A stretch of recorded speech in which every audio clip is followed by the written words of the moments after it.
Hello বন্ধুরা, তোমরা সবাই কেমন আছো? আশা করি সকলে খুব ভালো আছো। আজকে একটা দুর্দান্ত স্বাদের রেসিপি নিয়ে চলে এসেছি। আর এই রেসিপিটা আজকে আমি ফার্স্ট টাইম বাড়িতে খেয়েছি গরম ভাতের সাথে। এক কথায় অসাধারণ লেগেছে। মানে এটা আমি এতটাই ভালো লেগেছে বন্ধুরা, কি বলবো তোমাদেরকে।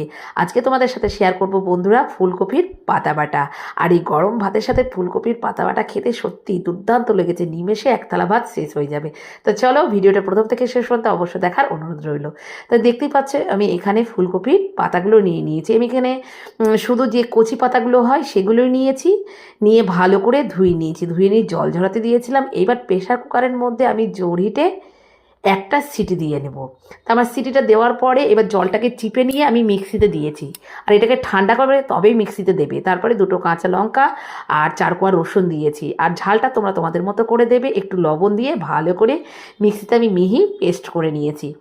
এবার এটাকে রান্না করার পালা। এইভাবে তার খাওয়া যাবে না বন্ধুরা, তাই কড়াইয়ের মধ্যে সরিষার তেল, একটা শুকনো লঙ্কা আর পরিমাণ মতো কালো জিরে দিয়ে ভালো করে এবার পাতাটাকে রান্না করে নিতে হবে, বাটা পাতাটাকে।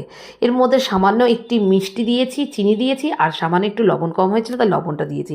দিয়ে ভালো করে নাড়াচাড়া করে রান্না করে নিলেই রেডি হয়ে যাবে ফুলকপির পাতা বাটা। এবার পরিবেশনের সময় তার উপরে একটু সরিষার তেল দিয়ে গরম ভাতের সাথে খাবে। এক কথাই বলছি বন্ধুরা, অসাধারণ লেগেছে।